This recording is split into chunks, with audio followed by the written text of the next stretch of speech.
there is an agreement between programmers that when the for loop is used as a solution to this part of our program, then there's a uniform agreement that there should be no other place in this for loop where x is modified.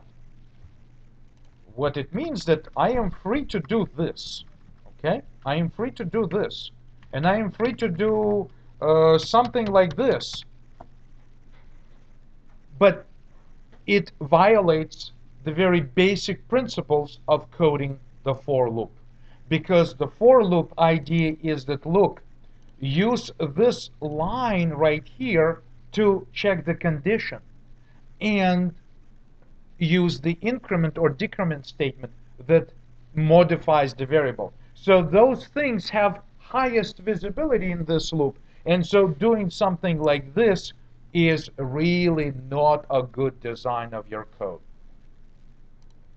I think that ultimately answers your question, Bob, regarding whether to do this, do this on top or at the bottom. Of course, yes, you can find very clever solutions, but here I have to look over my shoulder and make sure that this doesn't happen somewhere else, because a while statement essentially is kind of loose compared to for. It doesn't require programmers to place this increment statement or any other statement that somehow impacts the condition of the loop anywhere.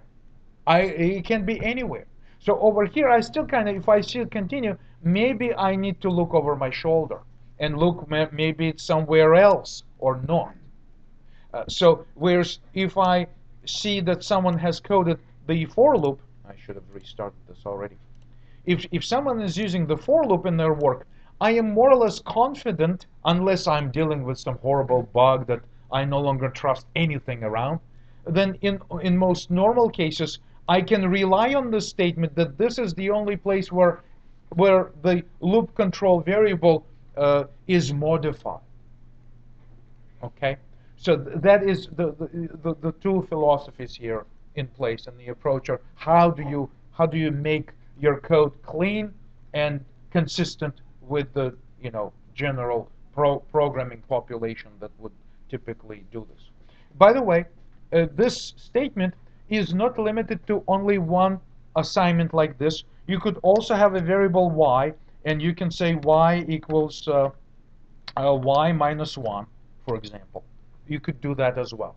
So there is a comma operator, which is simply a sequence operator. It doesn't do anything at all rather than sequences expressions which are executed in sequence. So there's a comma operator in Java, as well as C and C++, which doesn't do anything. Very similar to a semicolon, but allows you to string together multiple expressions. In my case, I have two expressions which modify variable x and y. Well, y obviously wasn't declared, but this is just a demo. Question on that? Sure. Are you setting up now to a nested for loop with your? Well, there could be, not necessarily, but yes, this could be used for nesting loops, so that inside this loop there is another for loop, right, which could be using, y for some other condition checks. Something like if y is greater than 14, do something, and so But forth. you'll need another brace then, right? And closing brace. Oh yes, I didn't even use any braces here, but I could do a lot of things right here, right? And over here, I could leave this as empty because it's being modified outside here. So one last question is, so that's not the only thing you can use that double comma from there. no, not the only, not the only one. And can you have more than one condition? Oh yes, you can keep using comma even more, and typing more expressions Thank you. to string them here. You're welcome. And finally, let me scroll back. So let me actually declare int y so it will continue continue to compile in case if I need to come back to this. Just really dummy and not very specific examples compared to the specific example, by the way, that we had. But notice this case with the for loop. It works exactly as the while true works. So while true would uh, would uh, do exactly the same thing, endless loop, until something happens inside the loop that magically takes you out. In my case, I said enter 0, we'll check for it, and we'll take you out of the loop by using the break statement, right? But since the days of C, was always pronounced as forever, all right? So, and I kind of, some people could try to justify to say, you can say, I love you forever, as opposed to I love you while true, which sounds ugly, right? But forever is just a natural way to pronounce it. So maybe that's an argument for using for.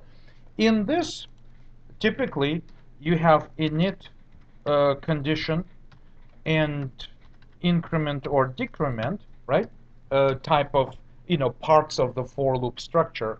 So interestingly, all of them are optional. So if this is empty, then nothing is incremented or decremented. If there is no init, nothing done before the loop starts. And if there is no condition, the outcome of empty condition is true, so that the condition is accepted as true. Okay, so this covers this part. So let's save this segment so we can have a clean start on the switch statement.